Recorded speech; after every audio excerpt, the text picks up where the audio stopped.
Bien,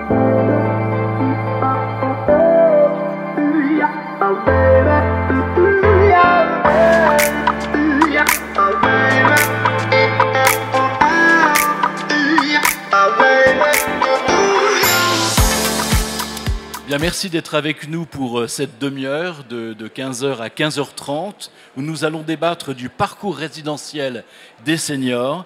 Quelle adaptation des logements pour le maintien à domicile? Alors pour en parler et pour interagir, nos quatre invités, je vais vous demander de vous présenter. On va peut-être commencer par vous, on va suivre le sens des aiguilles d'une montre, je vous en prie. Merci. Alors, Aline Janteur, je représente le bailleur social Unicil, qui gère 30 000 logements sur la région PACA. Je suis directrice des politiques sociales. Je suis Mario Baston, je suis le directeur général d'Eneal. Eneal est une filiale du groupe Action Logement comme Unicil, spécialisée dans le logement senior. Claire Vélon-Busser, je suis directrice d'un EHPAD dans le Var de 55 résidents et secrétaire du réseau national pour le département du Var de la FNADEPA, association des directeurs en faveur des personnes âgées. Julien Falcona, je suis responsable du service logement de la métropole Nice-Côte d'Azur. Bien, merci pour cette présentation. Donc, vous êtes quatre, un peu comme les trois mousquetaires d'ailleurs. Et là, vous n'êtes pas là pour défendre la reine et le roi, mais défendre le parcours résidentiel des seniors et le rendre, j'allais dire, le plus résidentiel possible et le plus simple. Alors, on va commencer avec vous, Julien, puisque vous allez nous parler du contexte démographique de la région PACA, donc là où nous sommes. Effectivement, la région PACA, c'est très différent de l'Auvergne, on est bien d'accord?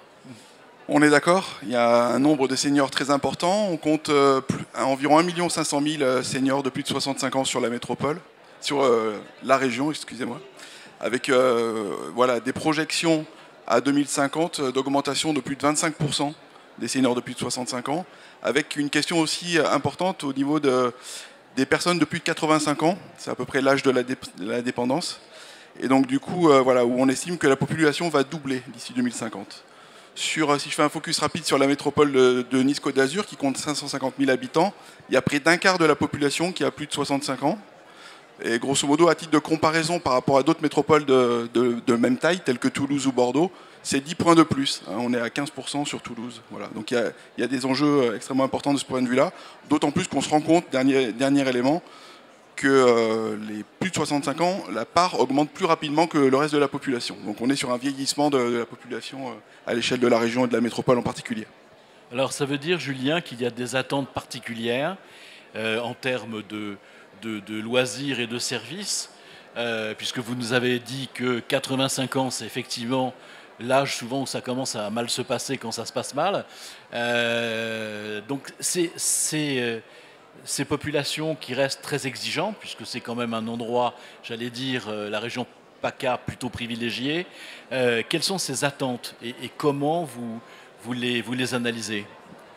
D'un point de vue du logement, aujourd'hui, on élabore le programme local de l'habitat, qui est un document qui a une durée de vie de 6 ans et qui permet de définir, qui part d'un diagnostic et qui permet de définir la stratégie aujourd'hui d'habitat à moyen et long terme sur la métropole. Par rapport aux seniors, on se rend compte de deux phénomènes finalement. D'une part, on a davantage de seniors avec une situation financière plutôt aisée que d'autres catégories qui sont relativement en demande justement de services à la personne, de loisirs, de transport, etc. Et la commune de Nice en particulier s'inscrit dans un label de ville de Nice Amis des aînés, pour justement avoir une politique un peu globale et structurer toute sa politique vis-à-vis des seniors d'un point de vue du transport, du logement, des services de toutes parts. Merci Julien, on va pouvoir revenir après sur tous ces éléments. Alors Mario, vous avez entendu Julien, est-ce que sur le plan national vous partagez ce constat? Vous êtes le premier bailleur social en France avec, dites-moi si je me trompe, plus de 1,2 million de logements, c'est ça? Oui, c'est ça, absolument. Lorsque je me suis présenté tout à l'heure, j'ai expliqué que Eneal était une filiale du groupe Action Logement, le groupe Action Logement comme Unicil d'ailleurs. Le groupe Action Logement, c'est 1 200 000 logements.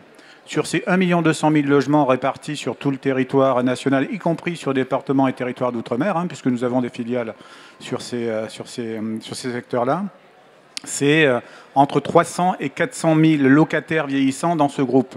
C'est plus de 650 établissements médico-sociaux en portefeuille immobilier dans le groupe Action Logement. Donc vous imaginez que le groupe Action Logement, sur le volet du vieillissement, c'est quand même un bailleur social, le premier bailleur social en France, mais qui pèse lourd sur le volet vieillissement et qui a besoin de continuer à travailler sur ce sujet-là. La population vieillit, continuera de vieillir. Elle vieillit à la fois pour nos locataires présents dans nos logements, mais elle vieillit aussi dans les territoires et il faut qu'on puisse être en capacité de proposer un nouvel habitat, un habitat adapté, un habitat qui va répondre aux nouveaux besoins. Alors il y a des régions effectivement qui voient arriver des seniors, il y en a d'autres qui voient leur population vieillir de plus en plus et il faut que dans le logement social et notamment le groupe Action Logement, on soit en capacité de répondre à cette demande-là très très forte qui sera de plus en plus forte. La personne âgée, c'est l'avenir, hein, en quelque sorte, on peut dire ça comme ça. C'est ça. Alors, Aline, en ce qui concerne Unicil, vous nous avez dit que vous faisiez partie du même groupe, du même ensemble avec votre voisin.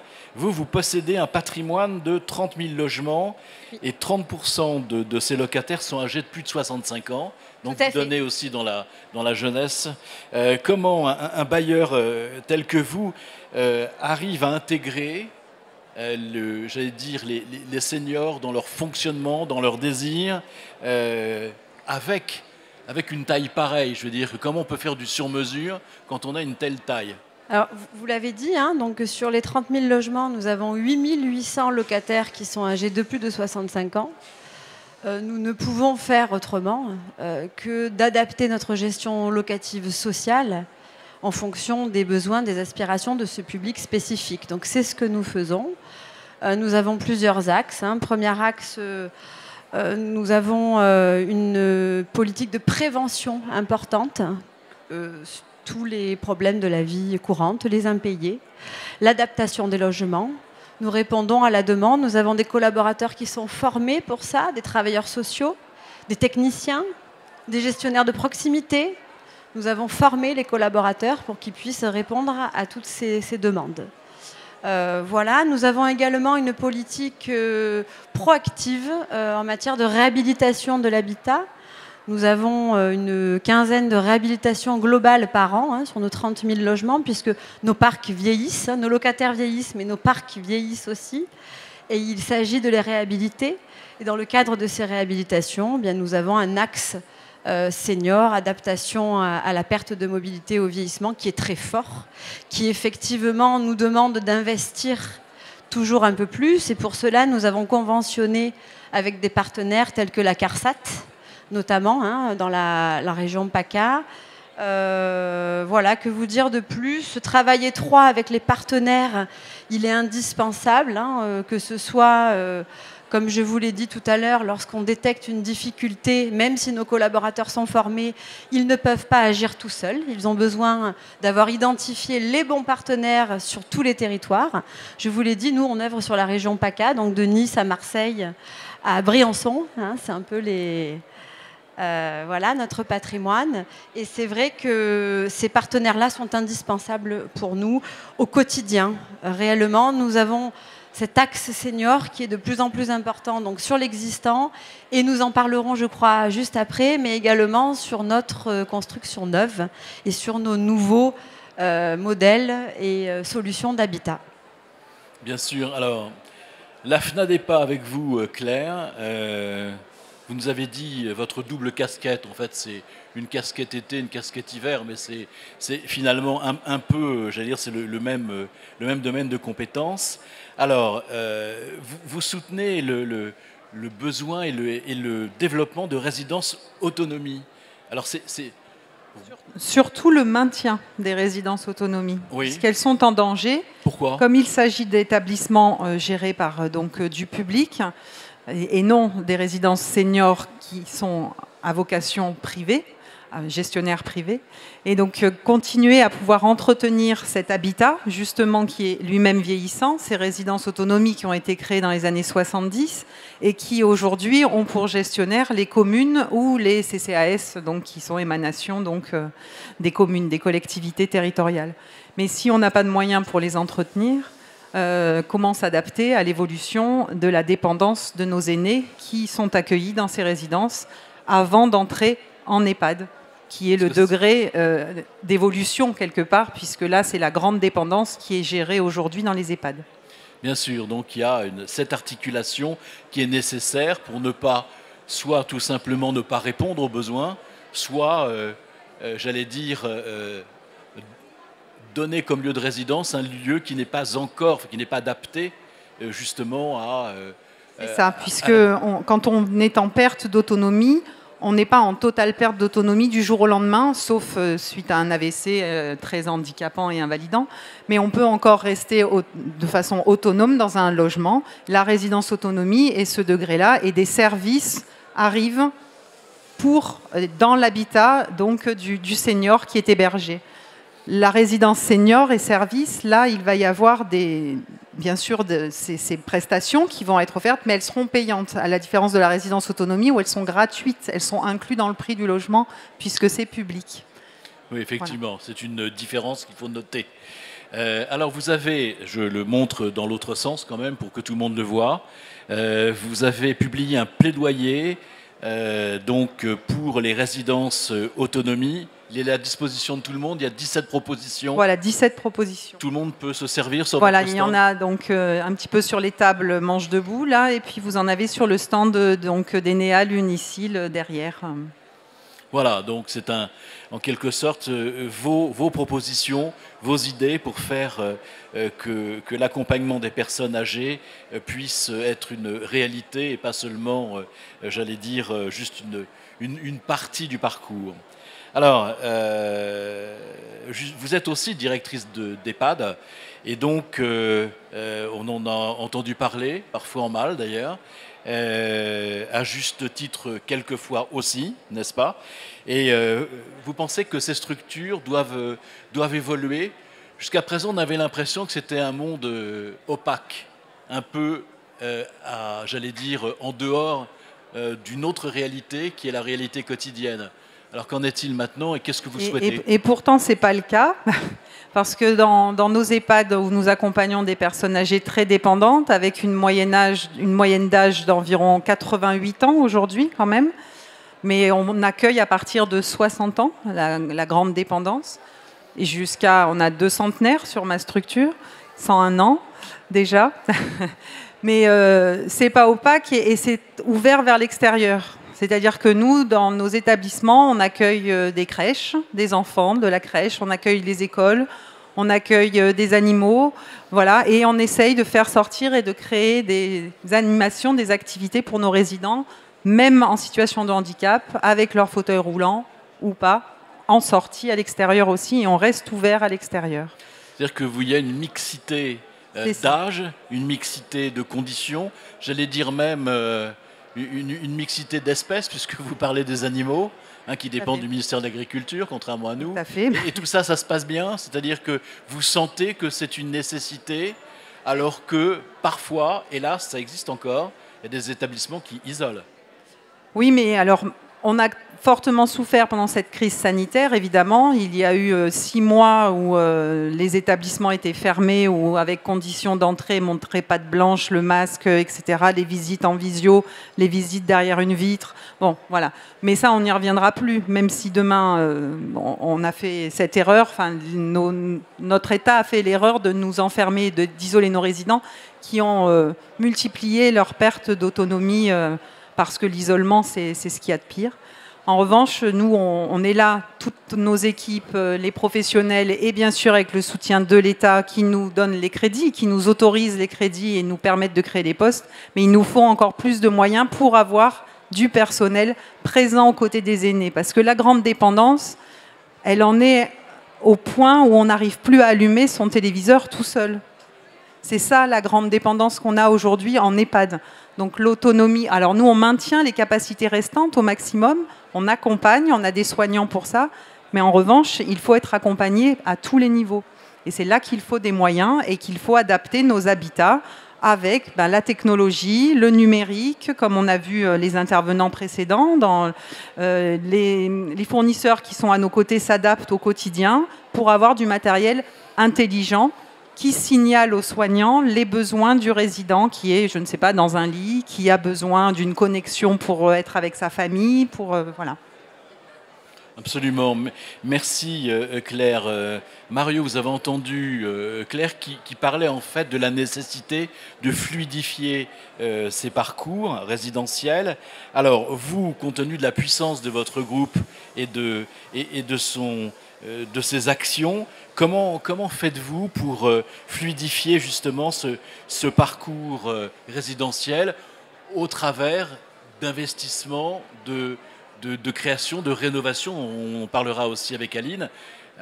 Que faites-vous pour justement répondre à cette demande qui est quand même très particulière et cet enjeu massif qui est irréversible d'un vieillissement ou d'une avancée en âge, on appelle ça comme on veut, mais en tout cas de la population? Pour répondre à ce sujet de vieillissement de la population, et en particulier pour les populations les plus modestes, puisque le logement social traite des populations modestes vieillissantes, il faut de la cohérence, de la volonté et des moyens. Ça veut dire quoi? Ça veut dire qu'il faut arrêter de bricoler, il faut arrêter de travailler en silo. Il faut qu'on arrive, que toutes les volontés, tous les moyens qui sont mis à disposition du vieillissement puissent travailler ensemble. Nous, avec le groupe Action Logement, on cherche à travailler sur ces 3 volets-là. D'abord, développer un habitat qui répond aux besoins du vieillissement actuel, c'est-à-dire des personnes vieillissantes aujourd'hui, des seniors qui ont besoin d'un habitat nouveau, d'un habitat adapté, et d'un habitat qui répond à leurs besoins actuels, puisque le senior d'il y a 30-40 ans n'est plus le senior d'aujourd'hui. Il a d'autres besoins et il a d'autres souhaits. Il faut savoir y répondre.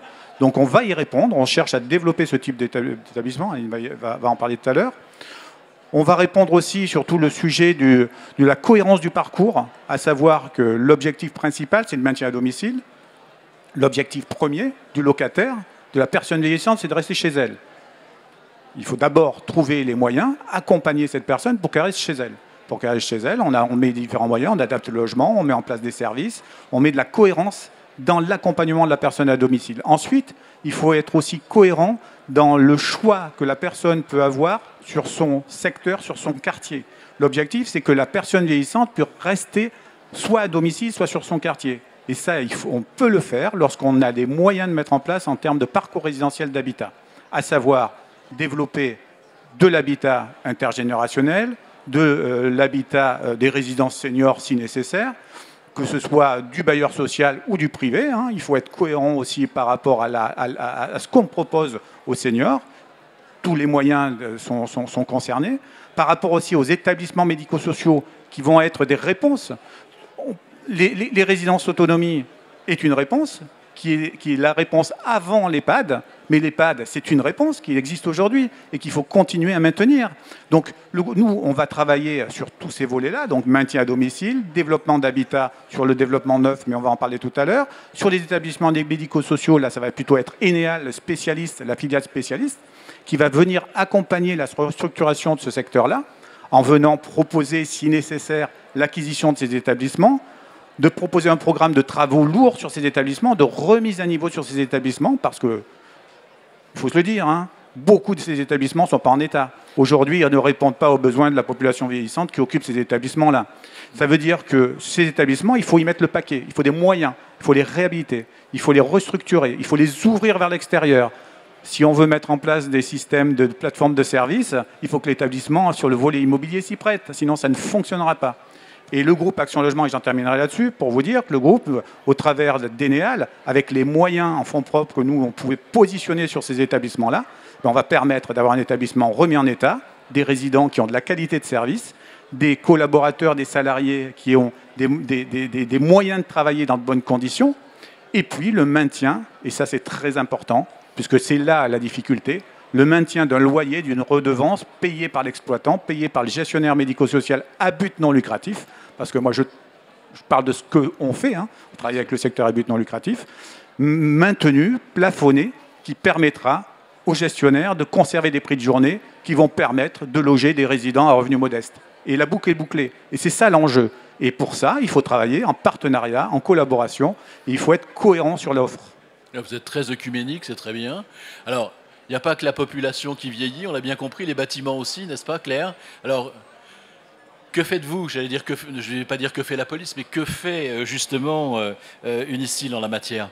Alors, c'est ce que je vous disais tout à l'heure. Hein. Là, effectivement, quand on réhabilite un programme, on a une vraie réflexion sur qu'est-ce qu'il faut qu'on fasse pour améliorer l'accessibilité, le logement en tant que tel pour faciliter la perte de mobilité et voilà, tout ce qui va avec. On essaye de proposer du service aussi, mais c'est plus compliqué sur de l'ancien quand on réhabilite que sur du neuf. C'est là où je veux en venir. Effectivement, Unicil construit beaucoup. Nous avons livré l'année dernière 1600 logements avec un objectif d'agrément à 1009. On est vraiment... voilà, ça fait 2-3 ans que les objectifs sont très, très ambitieux. Sur ces 1600 logements livrés, on en a livré 400 que nous avons labellisés intergénérationnels. Qu'est-ce que ça veut dire? Ça veut dire qu'on adapte des logements à l'usage d'un fauteuil roulant et effectivement au vieillissement. On va assez loin sur notre cahier des charges qui s'apparente au cahier des charges pour ceux qui connaissent Delphis, Habitat, Senior, Service. Voilà. Donc ça, c'est une première chose. La deuxième chose, on propose du service. Donc du service, on a besoin, comme Mario le disait si justement, de toutes les forces vives du territoire pour que ces services ils puissent être proposés par les gens qui connaissent leur territoire, qui connaissent les habitants, qui connaissent les problématiques. Et on forme aussi nos collaborateurs. Nous avons internalisé la fonction de gestionnaire animateur sur certaines de nos résidences intergénérationnelles. C'est quelque chose qu'on va continuer de faire puisque c'est une vraie demande de nos partenaires, une vraie demande des pouvoirs publics. Mario le disait aussi, le vrai enjeu, ce sont les moyens. Aujourd'hui, effectivement, on a encore beaucoup, je vais le dire comme ça, tant pis, nous, bailleurs, tendance à mettre quand même beaucoup la main à la poche.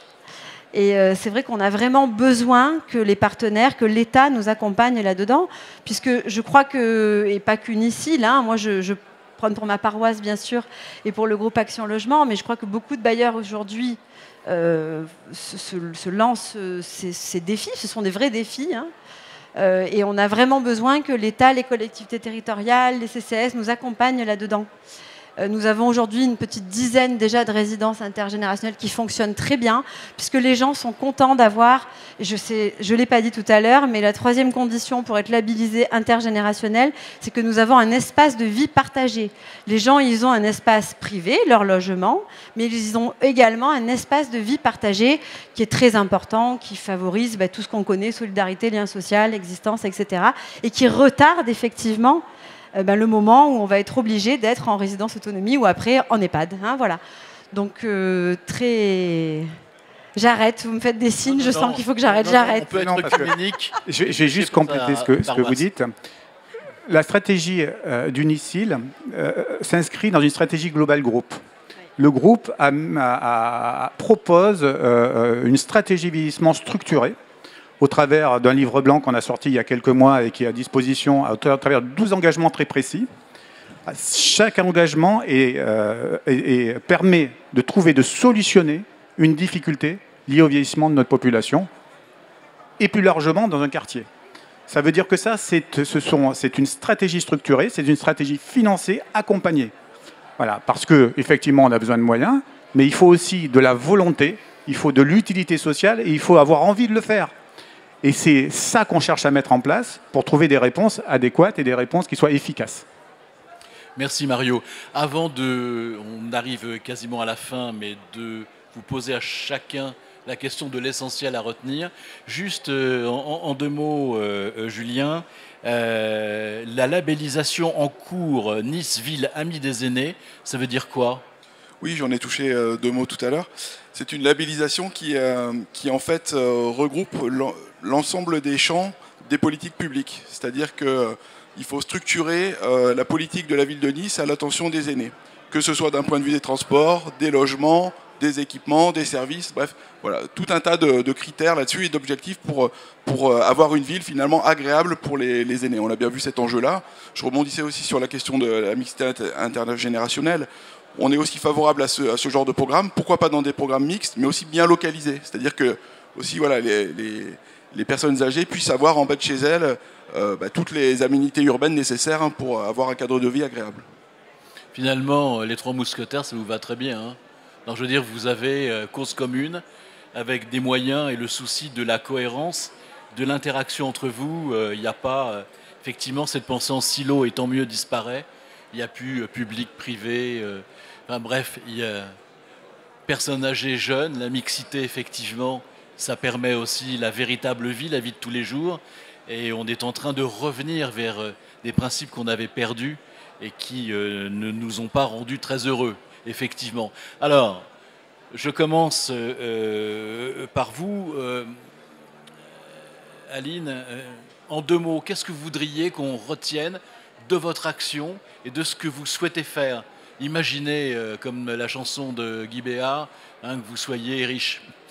Voilà, non, parce qu'il y a un problème, on l'a vu, de moyens, même si il n'y en a toujours pas assez, c'est normal.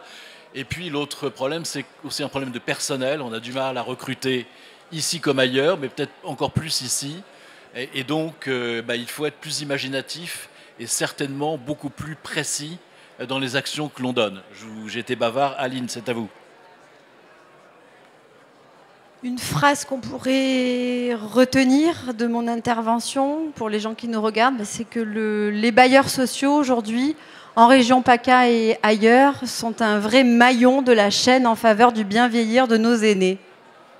C'est parfait, les bailleurs ne baillent pas. Au contraire, oui. Je vous en prie, Mario. En quelques mots, vous l'avez dit tout à l'heure, vous l'avez résumé vous-même, c'est de la cohérence, de l'efficacité et de la sortie du silo, c'est-à-dire mutualiser, travailler en partenariat, trouver des solutions communes pour conserver une seule idée. La personne vieillissante, le senior, c'est le centre du projet. Voilà. Qu'il soit dans l'établissement, dans le logement, dans l'immeuble ou dans le quartier. Et une fois qu'on a dit ça, on travaille ensemble. Être bien dans ses baskets, il n'y a plus de baskets hein, pour le 3e et 4e âge, mais ça revient à ça, effectivement. Claire? Oui, alors en quelques mots, ce serait pour moi donc, faire rentrer la modernité dans nos structures, au domicile, etc., le numérique, pour accompagner les résidents, oui, mais avec des moyens et des personnes qui viennent auprès des personnes qui sont à domicile, parce que le tout numérique, c'est bien, mais il faut quelqu'un pour accompagner la personne pour l'utiliser. Julien, est-ce qu'il faut que toute la population vieillissante vienne absolument s'installer à Nice?